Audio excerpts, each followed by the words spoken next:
สวัสดีค่ะพ่อแม่พี่น้องสวัสดีFCทุกท่านเนาะค่ะกลับมาพบมาพอกับเจตาพารวยคือเขาค่ะในทางช่อง YouTube คลิปนี้เจตาก็จะวางแนวทางของลาวพัฒนาค่ะลาวพัฒนาเป็นของวันที่วันศุกร์เนาะค่ะออก20:30เห็นอยู่นี่ประวัติของดาพารวยค่ะดาพารวยคนสวยในช่องวันที่7ที่ผ่านมาค่ะลาวพัฒนาออก6 5 3ตัวบนค่ะ7 6ล่างดาเข้าไปวิ่งลูด7ตัวเดียวเนาะค่ะสายวิ่งสายลูด2ตัวมา1ตัวค่ะดาผ้ารวยคนสวยในช่องกราบขอโทษขออภัย FC แทนดาผ้ารวยเนาะค่ะของเพิ่น2งวดกับเขาอยู่ยังบ่ทันหลุดดอกค่ะวิ่งลูดวิ่งลูดยังถือว่าเดินอยู่เนาะค่ะยังบ่ทันหลุดไป2ตัวจับคู่บ่เข้าเนาะค่ะเป็นบ่มาคู่เพิ่นบ่กอดข้อกันมาจับมือกันมาผมถึงจับมือถึงกอดข้อบ่จังจะเข้าเป็นคู่บ่ดาพารวยคนสวยในช่องหรือว่าจังใดมื้อแลงว่าจังใดมื้อแลงกอดข้อมาหรือจับมือมาข้ามโค้ง ดาพารวยคนสวยในช่อง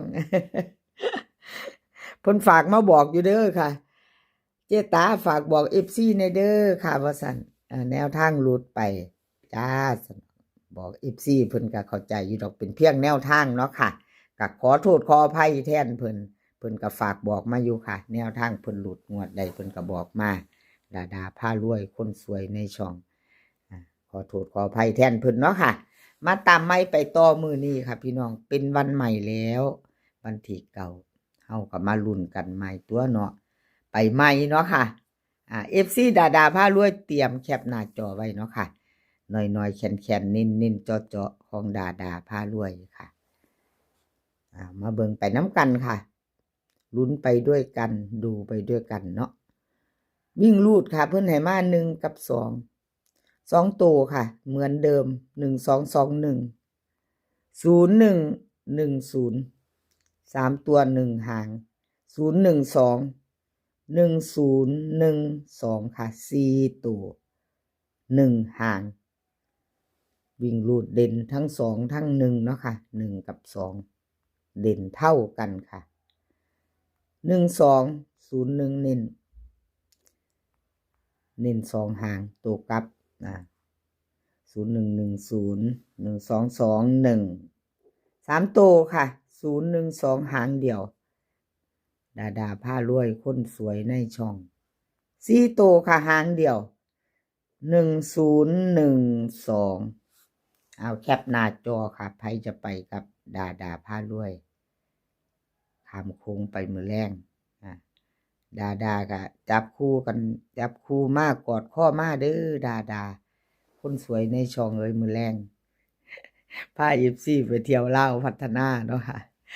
ดาพารวยคนสวยในช่องคนสวยในช่อง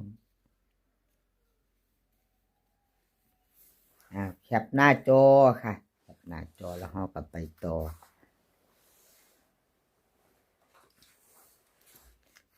ดาพารวยเนาะไปแล้วมาใหม่รับสายด่วนไปต่อกับรับสายด่วน FC สายวิ่งสายหลุดรับสายด่วนไปต่อก็รับสายด่วนค่ะวันนี้จะเป็นประวัติของเพิ่นวันที่7ที่ผ่านมาเนาะค่ะวันที่7ที่ผ่านมา6533ตัวบน76เพิ่นเข้าไปวิ่งลูดล่างล่างเนาะค่ะวิ่งลูด7ล่างตัวเดียว2ตัวจับคู่ไม่เข้าเนาะค่ะเบิ่น3ตัวหลุดไปรับสายด่วนค่ะกราบขอโทษขออภัย FC แทนรับสายด่วนเนาะค่ะแนวทางของเพิ่นบ่เดินบ่เข้าวันที่5เข้าไปวิ่งลูดเนาะค่ะถือว่า2ตัวมา1ตัวยังบ่ทันหลุดค่ะรับสายด่วนวิ่งลูดของเพิ่นเนาะค่ะประวัติเพิ่น2งวดเจตาให้เบิ่งวิ่งลูดยังไม่หลุดเนาะค่ะยังมาอยู่สายวิ่งสายหลุดใครชอบแนวทางรับสายด่วนไป เป็นของวันที่เก่าก็เตรียมแคปหน้าจอเนาะค่ะพิจารณาเบิ่งเอาค่ะพี่น้องชอบก็จัดขัดก็ผ่านเนาะชอบแนวทางของเพิ่นวิ่งรูดค่ะเพิ่นให้มา3กับ9 2ตัว4หางค่ะ2ตัว4หาง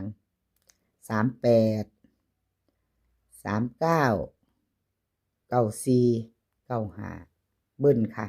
33 99 3ตัว3หางค่ะ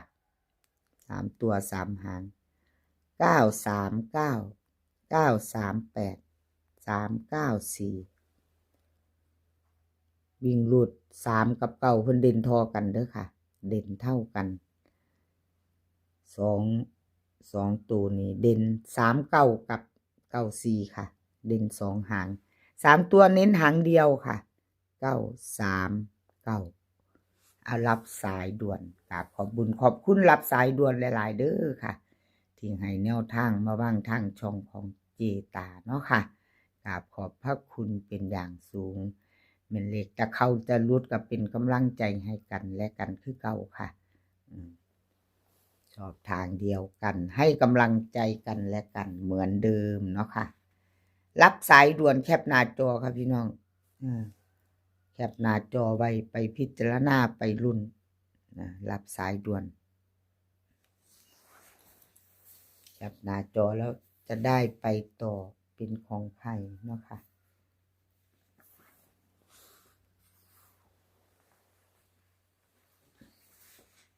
สมใจสมใจค่ะFC มีไปตามวิ่งรูดสมใจบ่ค่ะลาวพัฒนาวันที่7ที่ผ่านมาเนาะค่ะประวัติของเพิ่นลาวพัฒนาออก653ค่ะ76ล่างสมใจเข้าไป3วิ่งรูด3ตัวเดียวเป็นบนเนาะค่ะ2ตัวค่ะ2ตัวรูดไปเบิ้ล3ตัวค่ะแนวทางของสมใจค่ะกับขอโทษขออภัย FC แทนสมใจค่ะ2งวดเจตาให้เบิ่งสมใจรูดไปเนาะค่ะหลุดแล้วหลุดเลยชัดเจนหลุดก็คือหลุดเนาะค่ะพี่น้องเป็นเพียงแนวทางเนาะ FC ได้มั่นใจ2งวดผ่านไปเข้าหรือหลุดก็จะได้เห็นเนาะค่ะเพิ่นก็จะได้เห็นได้รู้ว่าสมใจหลุดไปถึง2งวดแล้วพิจารณาเอาชอบก็จัดขัดก็ผ่านเนาะค่ะชอบก็จัดขัดก็ผ่านสมใจแนวทางใหม่ของเพิ่นวันที่เก่าค่ะมื้อนี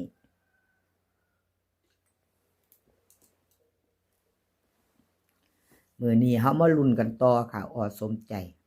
2 ทุ่มครึ่งค่ะลาวพัฒนา